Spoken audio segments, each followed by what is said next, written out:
예, 오늘은 다니엘 6장 마지막 시간을 좀 갖도록 하겠습니다.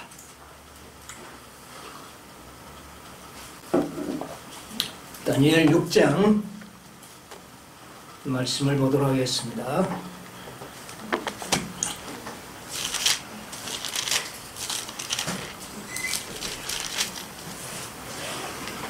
6장 25절로부터 있는 말씀을 제가 읽겠습니다. 이에 다리오 왕이 온 땅에 있는 모든 백성과 나라들과 각 방언하는 자들에게 조서를 내려 가로되 원컨대 많은 평강이 너희에게 있을지어다. 내가 이제 조서를 내리노라.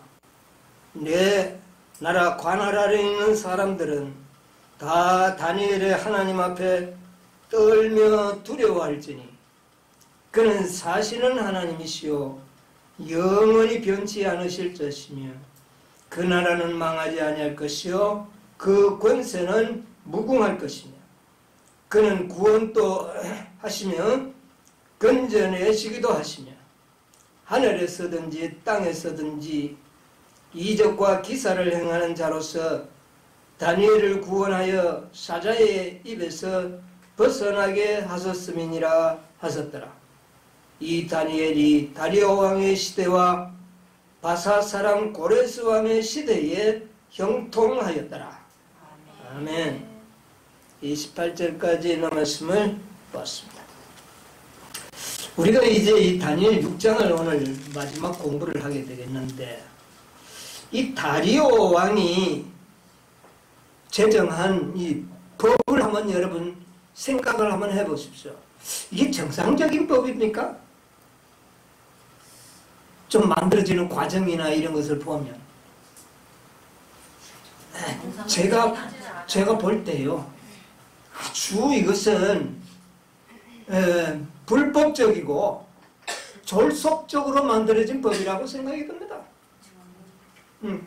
그런데 그 졸속적으로 만들어지고 불법적인 법인데 법의 권세는 이거는 뭐 아주 대단합니다. 그렇죠? 우리 한 2년 전입니까?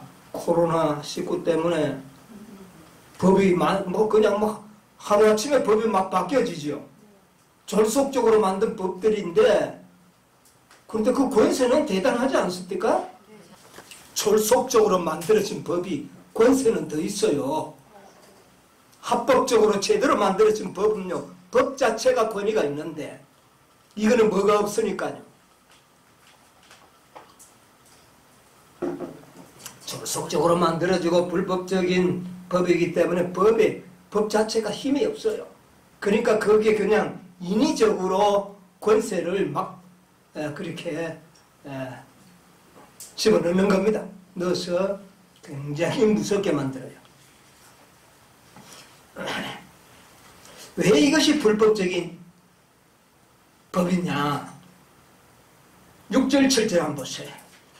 다니엘 6장 7절 6절 7절 8절 나라의 모든 총리와 수령과 방백과 오사와 간원이 의논하고. 자, 여기 보세요. 이들이 말하기를 나라의 모든 총리와 그랬어요. 그런데 수석 총리 여기 참여했나요? 그러면 이건 이미 뭐가 나타납니까? 거짓말, 불법이라는 게 모든 총리와 뭐 수령, 방백, 모사, 그러니까 이 바벨론 도 안에 있는 모든 관원들이 인원한 것처럼 그렇게 이야기를 했어요. 그런데 사실 관원들이 모아가지고 인원을 했을까요? 뭐 핸드폰이 있으니까 어떻게 확인을 그렇게 빨리 합니까? 이 관원들이 의논을 하려고 그러면 최소한도 수석 총리와 왕의 제가가 있어야 됩니까? 없어야 됩니까? 있어야 됩니다. 그런데 이것이 없었다는 이야기입니다. 그러므로 이 법이 만들어지는 이 자체가 원천적으로 기만에 의하여 만들어졌다. 이렇게 우리가 볼 수가 있는 겁니다. 그리고 30일 동안 뭐 하지 못하도록. 그런데 이게 왜 30일 동안을 이렇게 했느냐 하면은 바벨론 안에, 메대 안에는 많은 신들을 섬겼습니다. 한 유일신이 아니잖아요. 이거 오래 가면 뭐가 일어날까요? 폭동이 일어나죠. 폭동이 일어날 거예요. 그래서 이 폭동을 멸하기 위해서 며칠 동안? 30일만 딱 그렇게 하도록 한 거예요. 아주 졸속적인 법이에요. 그리고 그것을 세울 때에 그들은 아마 다리오에게 이야기했습니다. 다리오 왕이시여, 이제 가지 왕이 되지 않았습니까? 한번 질서를 하면, 권위를 한번 세워야 합니다. 그러기 위해서는 한 달 동안은 한번 이렇게 해서 왕의 권세를 한번 드러내서야 합니다. 그래야 모든 사람들이 어떻게 해요? 왕을 두려워하지 않겠습니까? 다리오가 얼핏 생각하니까 어때요? 한번 그렇게 할 필요가 있을 것 같아요. 올해는 아니니까. 30일 동안. 그렇게 생각을 하고 그것을 왕은 선뜻 깊이 생각하지도 않고 허락을 한 것 같아요. 그리고는 그 법령에 의인을 찍습니다. 그리고는 그 규례는 다시 뭐하지 못하도록. 이게 법이 불법적이고 이게 아주 졸속적인 법이고 필요 없는 법이기 때문에 이런 특별조항이 또 붙는 겁니다. 왜? 법 자체가 있으면 백성들이 다 지켜야 할 법이라면 이런 특별조항이 필요 없는 거죠. 고치지 못하게 그렇게 만들어요.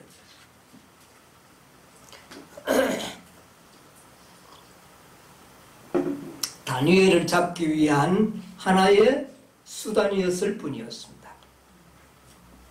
다니엘은 왜 이런 미움을 받았을까요? 미움을 받은 이유가 총애를 받기도 했고, 그런데 신분이 어떻습니까?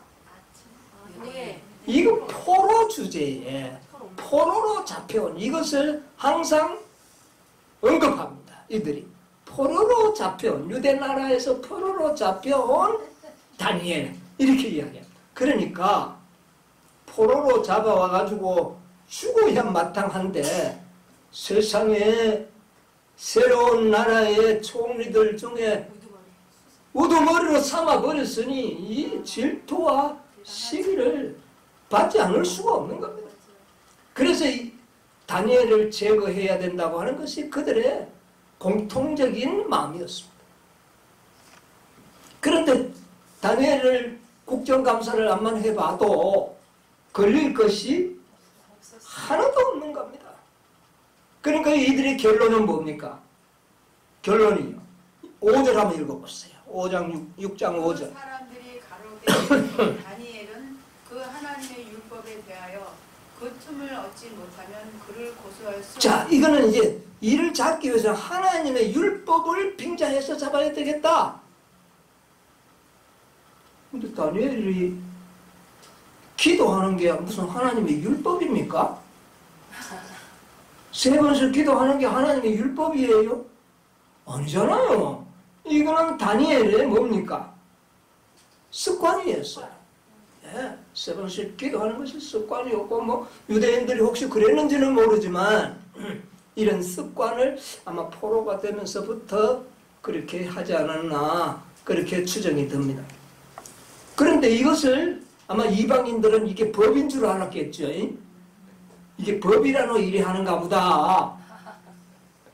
그래서 이 기도를 못하도록 하면은 다니엘이 반드시 뭐 할 것을, 잡힐 것을 예상을 한 겁니다.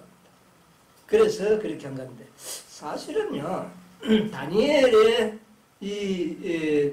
다니엘을 잡기 위하여 금령을 만든 것은 마지막 시대에 뭐를 만들 것과 비교가 됩니다. 일요일 법령이잖아요. 근데 일요일 법령도 제가 생각해보니 아주 불법적이고 졸속적으로 만들 것 같아요. 왜 여기 보니까 그렇지 않습니까? 일일 법령을 강제 법령을 만들 이유가 있나요? 미국에서 없지요.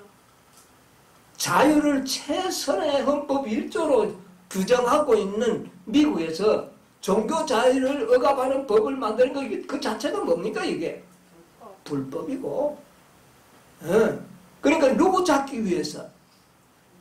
마지막 하나님의 남은 백성을 찾기 위하여 법령을 만드는데 무엇이 아니고는 이들의 생애가 너무 깨끗해요.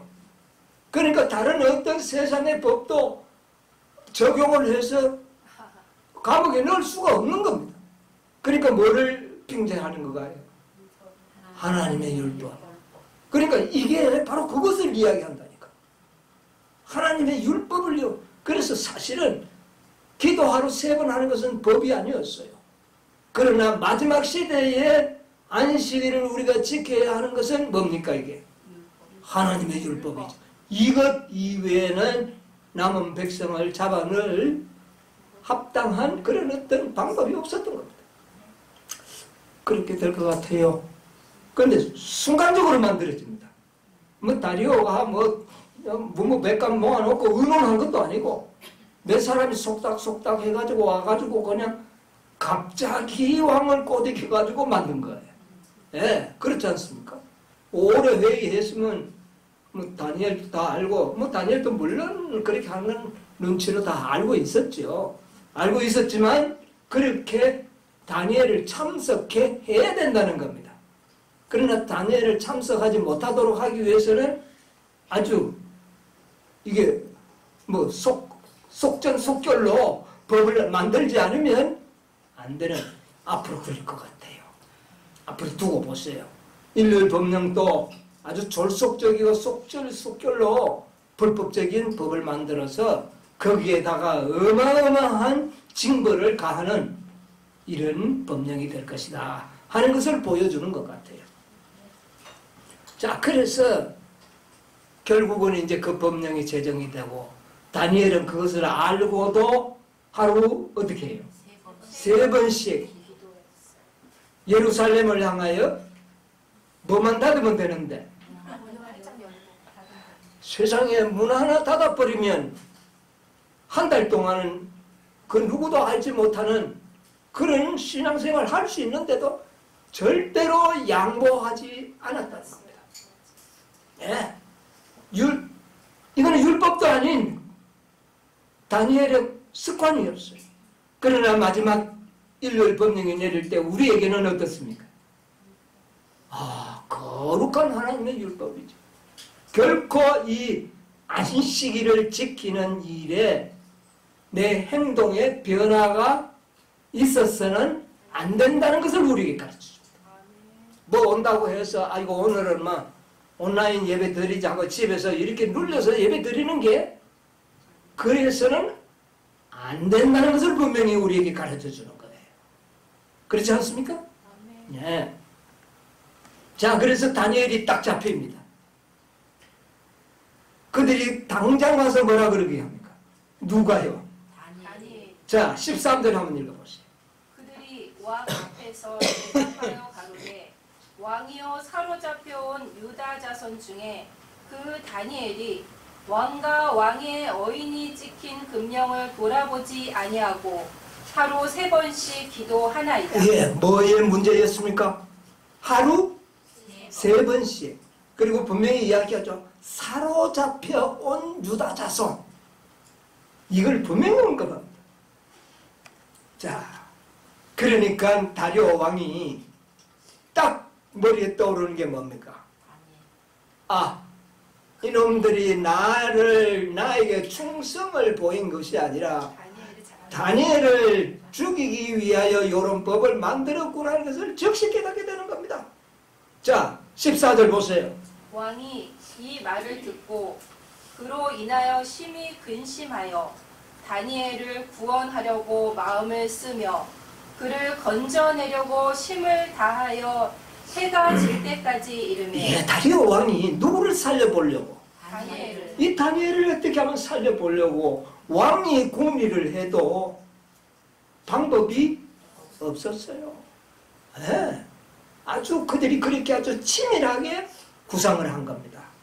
그래서 해가 질 때까지 시간을 연기하면서 다니엘을 구원해 보려고 했지만 방법이 없었다는 일을 분명히 그럴 겁니다.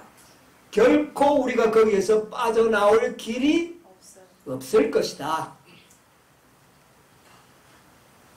그러니까 해질 때쯤 되니 그들이 우 몰려와서 하는 말이 뭐라 그러죠?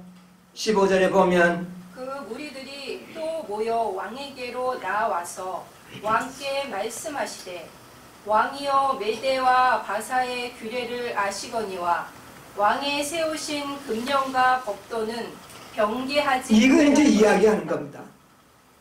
이 메대 파산 아래에 세워서 금령으로 만든 이 법은 뭐 할 수 없다? 경계할 수 경계할 수 없다. 왕이라도 왕이에요. 이건 왕도 안 되는 겁니다.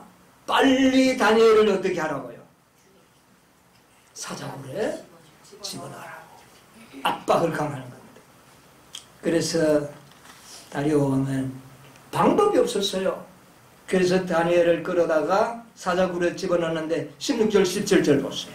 이에 왕이 명하매 다니엘을 끌어다가 사자굴에 던져 넣는지라 왕이 다니엘에게 일러 가라사대 너의 항상 섬기는 내 하나님이 너를 구원하시리라 하니라. 이에 돌을 굴려다가 불 아구를 마구매 왕이 어인과 귀인들의 인을 쳐서 봉하였으니 이는 다니엘 처치한 것을 변개함이 없게 하려 함이었다. 예, 참 치밀했습니다. 그런데 이 다리오 왕이 다니엘이 굴 속에 들어갈 때에 마지막 말이 간장이 녹아지는 말을 합니다. 응? 너가 섬기는 하나님이 너를 구원하시리라. 어떻게 다니오가 그런 믿음이 생겼는지 참 희한해요. 예. 그리고는 돌을 가지고 굴하구로 맞고 왕이 의인으로 인을 치고 또 누구 소리요? 기인들이 지구가 뭔데 인을 칩니까? 그런데 왕의 마음이 혹시 모르게 와서 살짝 어떻게 할까봐 그것을 방지하기 위해서 자기들의 인도 어떻게 합니까? 같이 쳐넣습니다. 이것은 이제 방법이 없다는 겁니다. 다니엘은 죽을 수밖에 없다는 겁니다. 여러분 앞으로 우리가 일요일 법령이 나서 사형 명령이 내리면 인간적인 안목으로는 우리가 빠져나올 길이 없다는 것을 분명하게 여기에서 보여주고 있습니다.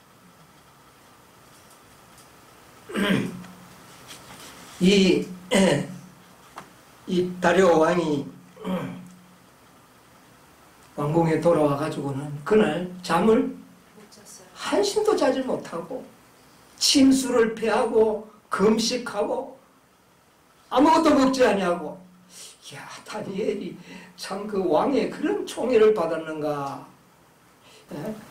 그래서 밤새들 그렇게 하다가 날이 밝기가 바쁘게 어떻게 합니까? 21절로부터 보세요. 다니엘이 왕에게 고하되 왕이여 원컨대 왕은 만세수를 하옵소서. 나의 하나님이 이미 그 천사를 보내어 사자들의 입을 봉하셨으므로 사자들이 나를 상해치 아니하였사오니 이는 나의 무죄함이 그 앞에 명백함이오며 또 왕이여 나는 왕의 앞에도 해를 끼치지 아니하였나이다. 예, 자 됐습니다. 이 왕이 참 밤이 맞도록 고민을 하다가 날이 밝기가 무섭게 굴러 뛰어갑니다. 그 뛰어가서 하는 말이 20절에 보면 가로되 사시는 하나님의 종 다니엘아 너의 항상 섬기는 내 하나님이 사자에게서 너를 구원하시기에 능하셨느냐 그랬겠죠. 그런데 굴 속에서 뭐가 들립니까? 다니엘의 음성이 들리. 와 살았구나. 다니엘이 죽지 않고 살았구나. 그래서 다니엘은 우리 하나님께서 천사를 보내어 천사들의 입을 막았으므로 내가 안전하게 보호를 받았습니다. 이것은 내가 왕에게 잘못이었고 하나님에게도 내가 어떤 죄를 지은 일이 없다는 것을 증명하는 겁니다. 왕이 기뻐가지고 23절 보세요. 왕이 심히 기뻐서 명하여 다니엘을 굴에서 올리라 하매 그들이 다니엘을 굴에서 올린즉 그 몸이 조금도 상하지 아니하였으니 이는 그가 자기 하나님을 이 의뢰함이라. 왕이 어떻게 이렇게 좋아했을까요? 다니엘을. 왜 그렇게 다니엘을 좋아했을까요? 다니엘의 매력이 어디 있었을까요? 여러분 한번 생각해 보세요. 다니엘의 매력이 무엇이었을까요? 믿는 척하고 그것도 좀 이유야 되겠지만은 그렇게 사랑하는 데 대한 조건이라기보다 그거는 높은 총리로 기용하는 데 필요한 조건이 되겠죠. 그런데 이렇게 그 영혼을 사랑한 것은 저는 생각할 때 다니엘의 품성의 고결함이라고 생각합니다. 예? 다리오가 봤을 때 이 다니엘의 품성이 너무나도 아름답고 매료되어서 정말 이 다리오 왕은 다니엘이 죽는다는 것은 정말 있을 수 없는 그런 일로 생각을 했기 때문에 그가 살았을 때 그렇게 기뻐했다는 것. 여러분 이 다니엘의 품성이 그랬던 것 같아요. 우리 하나님께서 14만 4천인들의 품성을 보고 그렇게 기뻐하지 않겠습니까? 그 입에 거짓이 없고 어린 양이 어디로 인도갔든지 따라가는 자 한가 점이 없는 그 품성을 보고 하나님이 그렇게 기뻐하시는 그 모습을 이 다리오 왕의 모습에서 우리가 좀 볼 수 있는 것 같아요. 저는 그렇게 생각합니다. 자, 그래서 이제 끌어올리라. 아무 상처도 없어. 자, 이렇게 되니 어떻게 되겠습니까?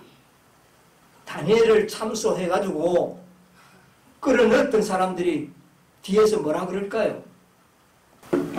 사자들한테 먹이를 많이 줬더니 배가 불러가지고 다니엘을 아마 먹지 않았을 거다. 쑥덕쑥덕하는 이야기가 있을까요? 없을까요? 있었죠. 예, 안 그러면 죽지 않고 살아나올 이유가 없잖아요. 분명히 그 말을 했습니다. 그 말을 하지 않았다면 금령 중에는 다니엘이 안 죽으면 너희들 집어 엿는다는 법은 없잖아요. 없어요. 예, 분명히 없었어요. 그런데 다리오가 어떻게 합니까? 24절 보세요. 왕이 명을 내려 다니엘을 참소한 사람들을 끌어오게 하고 그들을 그 처자들과 함께 사자굴에 던져넣게 하였더니 그들이 굴 밑에 닿기 전에 사자가 곧 그들을 움켜서 그 뼈까지도 부서뜨렸더라. 뼈까지 다 부숴먹어버렸습니다. 그러니까 그들은 더 이상 어떻게 변명할 방법이 없으니까 사자들이 배가 불렀을 것이라는 말을 했던 것이 여기 증거가 되는 거예요. 그러니까 그러면 너희들 한번 들어가 봐라. 응. 너희들 들어가 보면 너희들도 사자가 배가 부르니까 안 잡아먹을 것이다. 할 말이 없죠. 집어넣는데 땅에 떨어지기도 전에 발로 움켜서 그들을 먹어버렸다. 이런 놀라운 역전의 반전이 일어나는 역사를 우리가 보게 되는 겁니다. 여러분 우리가요 일요일 법령에 일어나고 우리가 사형 언도를 받고 다니엘이 사자굴에 들어가는 것처럼 우리는 무슨 환란 속에 들어갑니까? 야곱의 환란 속에 그게 야곱의 환란 속에 들어가는 게 사자굴 속에 들어가는 겁니다. 우리를 죽이려고 했던 그들이 마지막 순간 그들이 도리어 어떻게 됩니까? 죽임을 당하잖아요. 이런 역사를 미리 우리에게 보여주고 있는 겁니다. 이때가 역사를 조금 우리 회고해 봅시다. 바벨론이 몇 년도에 망했죠? BC 539년. 예.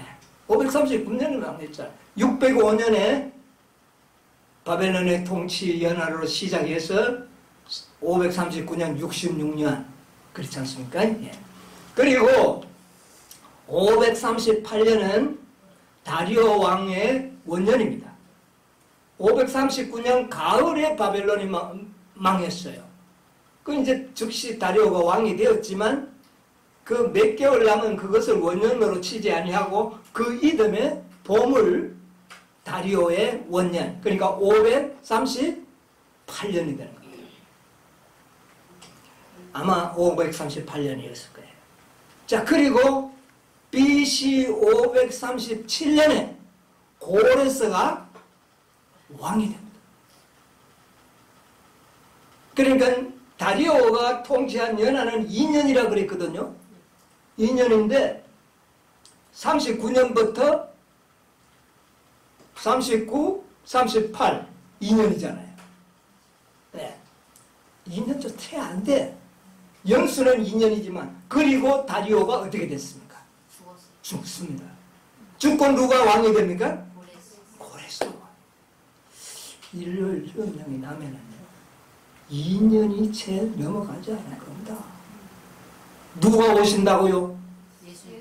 고레스 왕이 유대 민족을 해방시키기 위하여 왔던 것처럼 그리스도께서도 오실 것이라고 하는 그런 놀라운 예언적 안목을 우리에게 보여주는 겁니다. 횟수로 2년.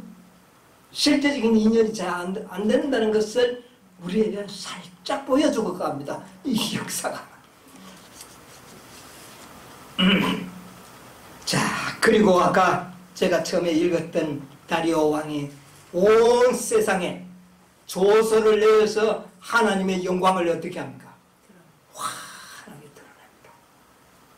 여러분, 우리는 야곱의 환란을 통하여 하나님의 모든 구속의 그 경륜의 하나님의 공의로움과 하나님의 영광스러움이 온 우주에 다 드러납니까? 안 드러납니까? 드러나게 되는 겁니다. 누구를 통해서? 14만 4천인들의 생애를 통하여 그들도 하나님의 율법을 지킬 수 있었다고 하는 놀라운 사단의 모든 기만을 폭로하는 그런 놀라운 일이 일어나면서 누가 오시는 겁니까? 예수님. 고레스 왕의 왕이 되는 거죠.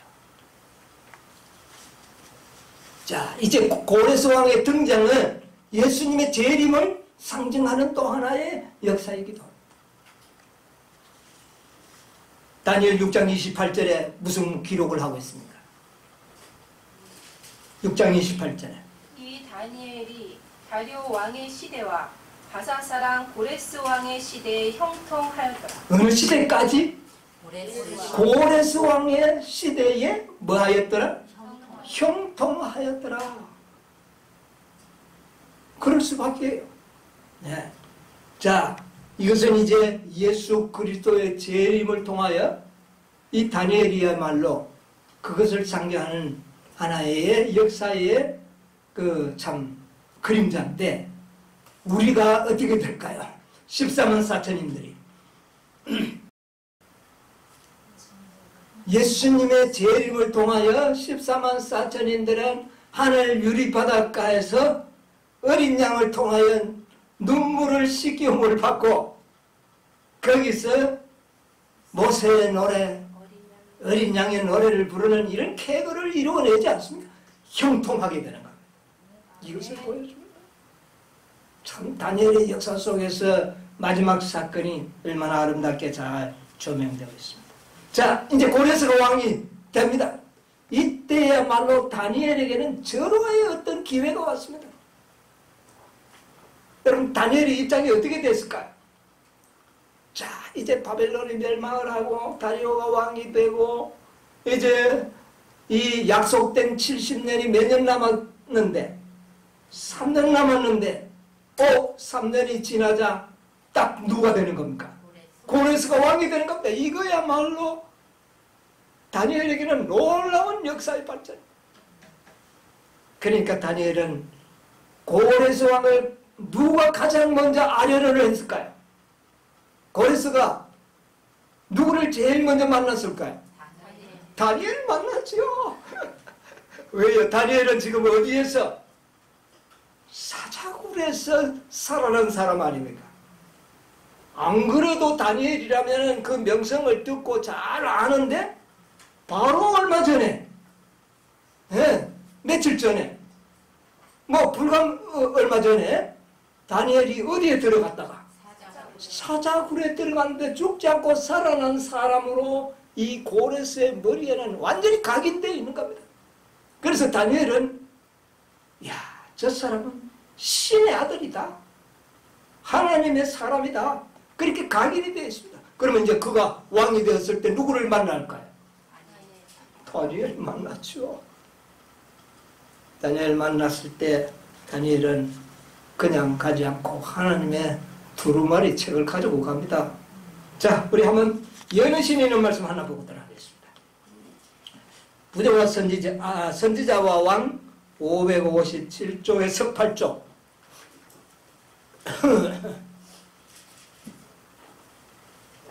557쪽에서 8쪽에 보면 하나님께서는 다니엘이 사자굴에서 구원받은 사실이 고레스 대왕의 마음에 좋은 인상을 주도록. 왜 하나님께서 다니엘을 사자굴에 들어가도록 했을까요? 고레스 왕에 뭐를 심어주기 위해서? 좋은 인상. 결코 지울 수 없고 이거는 그냥 넘어갈 수 없는 그런 고레스 왕의 특별한 관심을 받도록 하기 위해서 그렇게 했다. 여러분, 우리 시험이요 까닭없이 오지 않습니다. 다 하나님의 섭리를 이루기 위하여 우리한테 오는 시험들이에요. 시험 올 때 감사하시기 바랍니다. 네. 자, 계속 보세요. 인상을 심어주도록 합니다. 선견지명의 능력이 있는 정치가로서 하나님의 사람의 훌륭한 특성들이 바사의 통치자로 하여금 그에게 특별한 존경심을 나타내고 그의 판단을 높이게 하였다. 네, 다니엘의 판단을 듣고 싶었습니다. 계속. 그리고 이제 하나님께서 예루살렘에 있는 당신의 성전을 재건하게 하시리라고 말씀하신 바로 그때에 하나님께서는 고레스로 하여금 다니엘이 잘 알고 있었던 자기 자신에 관한 예언들을 깨닫고 그의 대리자로서 유다 백성에게 자유를 허락하도록 그를 감동시키셨다. 왕은 그가 탄생하기 수백 년 전에 바벨론이 어떻게 함락될지에 대해 예언한 말씀을 보고 너는 나를 알지 못하였으니. 거기까지만 보겠습니다. 자, 다니엘이 두루마리를 가지고 왔습니다. 가지고 가서 고레스 왕에게 무엇을 보여줬을까요? 성경에 기록된 고레스 왕의 예언들. 수백 년 전에, 150년 전에 이사야를 통하여 기록한 너는 나를 알지 못하였을지라도. 여러분, 이 글을 다니엘이 고레스 앞에 소개했을 때, 자, 우리 이사야 45장 4절 6절을 보겠습니다. 내가 나의 종 야곱 나의 택한 이스라엘을 위하여 너를 지명하여 불렀나니 너는 나를 알지 못하였을지라도 나는 네게 칭호를 주었노라. 나는 여호와라. 나 외에 다른 이가 없나니 나밖에 신이 없느니라. 너는 나를 알지 못하였을지라도 나는 내 띠를 동일 것이요 해 뜨는 곳에서든지 지는 곳에서든지 나밖에 다른 이가 없는 줄을 무리도 알게 하리라. 예, 거기까지 보겠습니다. 자, 분명히 이사야 선지자를 통하여 기록한 예언. 너는 누굽니까? 고레스. 너는 하나님을 알지 못하였을지라도 나는 너를 알았고 너는 나를 알지 못하였을지라도 나는 너에게 칭호를 이미 주었노라. 그러니까 왕이 되고 모든 것을 주신 분은 누구의 계획이었다? 하나님이 하셨다는 것을 쫙 열거를 합니다. 이 세상에 고레스가 감동을 안 먹을 수가 없죠. 예. 자, 두 번이나 반복합니다. 너는 나를 알지 못해. 너는 나를 알지 못해. 반복하면서 예. 자, 45장 13절 보세요. 내가 의로 그를 일으킨지라 그의 모든 길을 걷게 하리니 그가 나의 성읍을 건축할 것이며 나의 사로잡힌 자들의 값이나 갚음 없이 놓으리라. 만군의 여호와의 말이니라. 자, 그 다음에 고레스 왕이 해야 할 일들을 미리 지시했습니까? 안 했습니까? 미리 지시를 해놓은 겁니다. 너는 나의 성읍을 뭐 해야?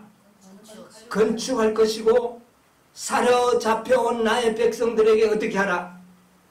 값없이 놓아주라. 값없이 놓아주라. 고레스가 그 명령을 다니엘이 제시하는 성경을 보고는 세상이 기적초풍하지 않겠습니까? 네. 자, 그리고 44장 28절에는 이런 말까지 기록되지 않습니까?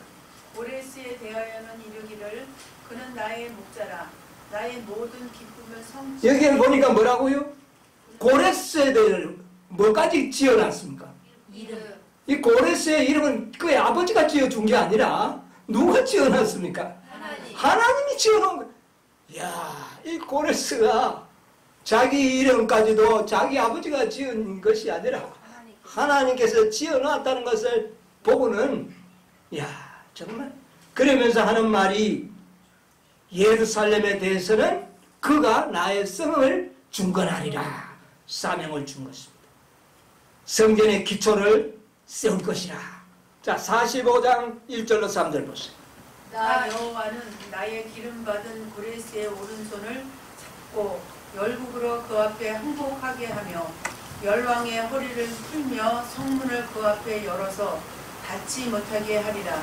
내가 고레스에게 이르기를 내가 내 앞서가서 참 험한 곳을 평탄케 하며 눈물을 쳐서 부수며 세빗장을 꺾고 내게 흑암 중에 보아와 은밀한 곳에 숨은 재물을 주어서 너로 너를 지명하여 부른 자가 나 여호와 이스라엘의 하나님인 줄 알게. 예, 고레스가 생각할 때요, 자기가 무슨 굉장히 지략이 있어가지고 이 바벨론을 쉽게 멸망시키고 얻은 것으로 생각을 했어요.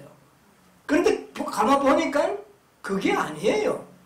누구의 경영이었다고요? 열국으로 너 앞에 다 항복하게 해주겠다. 어떻게 그렇게 쉽게 나라를 다 먹었는가 가만 생각해 보니 누구 덕이에요? 이 전부 하나님의 은혜라. 고레스가 이걸 부인할 수가 없는 겁니다. 자, 그리고 열왕의 허리를 풀게 하고 성문을 그 옆에 열어서 닫지 못하게, 모두가 고레스가 가는 곳마다 나라들이 다 항복을 하는 겁니다. 이게 자기가 능력이 있어서 그런 줄 알았는데 그게 바로 누구의 언덕이었다? 아, 하나님이 이렇게 했었구나. 그리고 이야기하기를 내가 고레스에게 이르기를 내가 고레스의 앞에 가서 험한 곳을 어떻게 해요? 평탄케 하고 논문을 쳐서 부수고 세빗장을 꺾고, 이거 다 누가 했다는 겁니까? 하나님이 하셨다는 거예요. 바벨론 침략할 때 유브라데스 강물을 뒤로 빼고 그 새 창살을 꺾고 한 거 자기가 한 줄 알았는데 누가 했다고요? 하나님.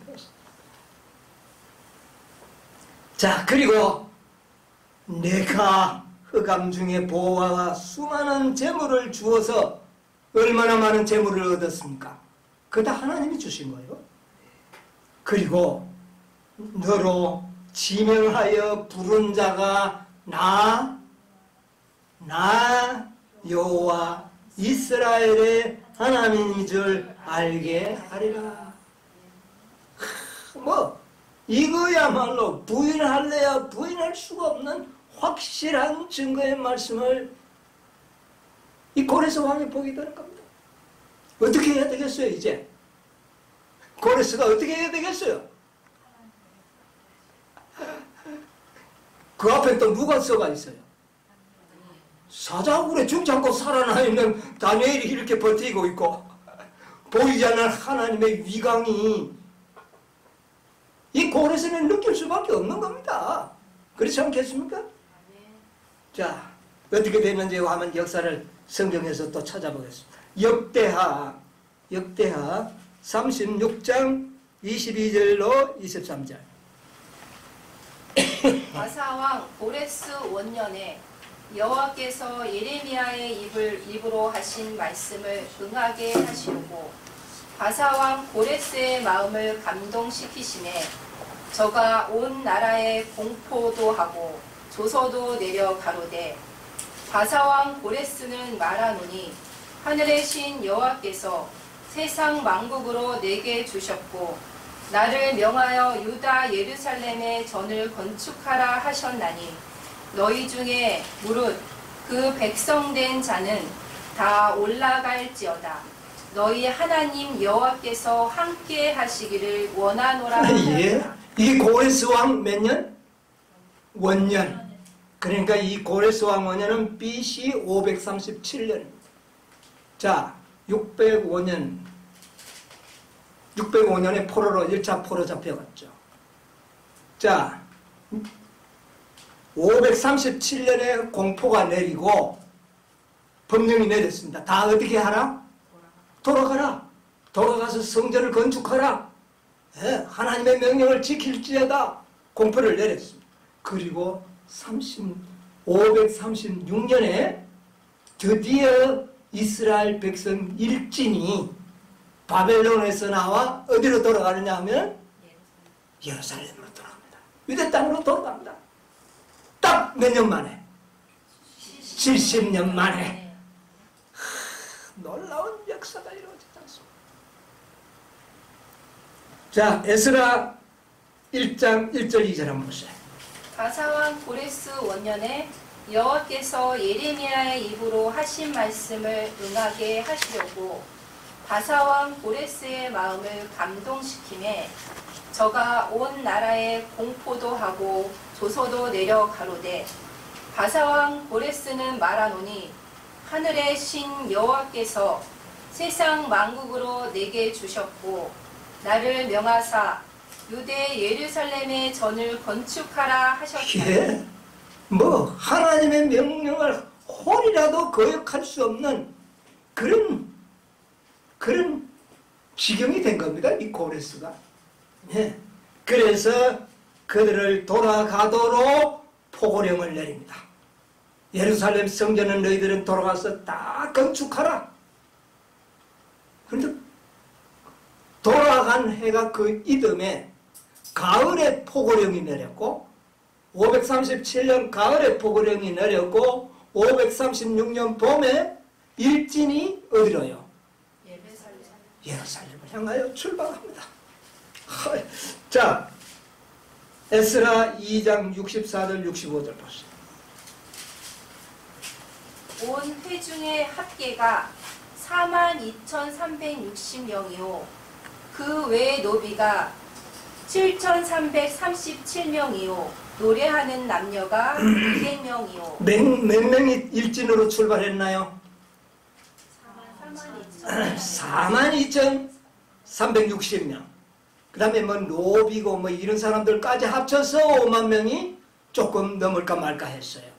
자, 일진으로 사람들의 수요가 많습니까? 적습니까? 적어요. 뭐 5만 명 가니까 굉장히 많은 것 같은데 한 민족이 전부 어느 나라로? 바벨론으로 포로를 갔습니다. 뭐 수백만 명이었을 겁니다. 그런데 몇 명?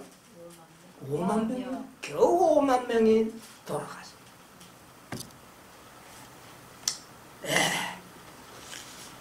하나님께서 예레미야 선지자를 통하여 약속하신 몇 년 만에? 70년 만에 70년 만에 이런 역사가 이루어지게 된 겁니다. 여러분, 우리에게 또 주어지는 의미가 있지 않습니까? 다니엘이 70년의 연수를 어떻게 했어요? 깨달았던 것처럼 이 모든 사건들은 마지막 사건을 비춰주는 놀라운 역사적 거울이었습니다. 그렇다면 하나님께서 6천년의 사단의 통치 연한을 마무리 짓고 너희들은 돌아가도록 본국으로 돌아가도록 하셨던 그 예언을 성취를 한다면 이 또한 이루어질 것인가 아닌가? 여러분 어떻습니까? 분명하게 이루어질 것이라는 확신을 우리가 갖지 않을래? 갖지 않을 수가 없는 것입니다. 다니엘의 경험은 야곱의 환란의 경험을 이야기합니다. 시간이 많이 가서 이 문제는 좀 별도로 공부를 좀 할 필요가 있는데요. 고레스 왕의 즉위는 그리스도의 재림과 같고 그리스도의 대관식과 비견할 수 있습니다. 그 다음에 예루살렘 중경과 유대민족의 해방령 속에는 다니엘의 공로를 부정할 수가 없다는 사실을 우리가 깨닫게 됩니다. 여러분 14만 4천인들은 14만 4천인의 사명 중에 하나가 누구를 구속하는 것이었습니까? 성경에 보면 레위 자손들이 이스라엘 백성들을 뭐 하리라? 구속하리라. 레위 지파 때 다니엘의 기도를 통하여 모든 민족이 한 민족이 해방을 얻고 본향으로 돌아갈 수 있는 일이 이루어졌지 않습니까? 다니엘의 사자굴에 들어가는 그 엄청난 시련이 이런 일을 이루어내도록 했다고 말합니다. 14만 4천인들이 중보자 없는 시련을 당한다니까 사람들이 겁을 내가지고 큰 무리에 들어가서 구원받았으면 좋겠다. 그렇게 생각을 합니다. 그거는 누구의 믿음이 아닙니까? 다니엘의 믿음이 아닙니다. 다니엘은 사자굴에 들어가는 일을 결코 뭐하지 않았다. 두려워하지 않았습니다. 여러분이 우리는 결코 야곱의 환난 때문에 두려워할 필요가 없습니다. 우리는 그 환난을 견딜 수 있는 믿음을 준비해야 되는 것입니다. 다니엘에게 그와 같은 두려움이 없는 확고한 믿음을 주셨던 것처럼 우리도 그렇게 믿음을 준비시켜 주실 것입니다. 마지막 남은 무리들의 사명이 뭡니까? 우리가 당하는 이런 시련들을 통하여 허다한 무리들이 사단의 참소를 받지 않고 구원받을 수 있는 길을 만들어내는 것이 하나님의 구속의 경륜이라는 것입니다. 이 다니엘 6장을 통하여 마지막 사건을 다시 한번 우리가 재검토해보는 놀라운 역사라는 사실을 우리가 깨닫게 되는 것입니다. 자, 여러분, 우리의 기도가 얼마나 중요합니까? 다시 한번 우리의 기도가 중요하다는 것을 깨닫게 되는 겁니다. 하루 3번씩 기도하는 것이 다니엘에게는 매우 중요했던 것처럼 우리는 매 안식일을 거룩하게 조금 더 변경함이 없이 지키는 우리의 믿음의 생애가 필요하다는 것입니다. 여러분 안식일을 거룩하게 구별하여 지키는 습관을 키우시기 바랍니다. 이것 때문에 우리는 사자굴에 들어갈 겁니다. 그러나 사자굴에 들어가지 않는 자들은 어떻게 될까요? 하나님의 진노의 포도주를 마시게 될 것입니다.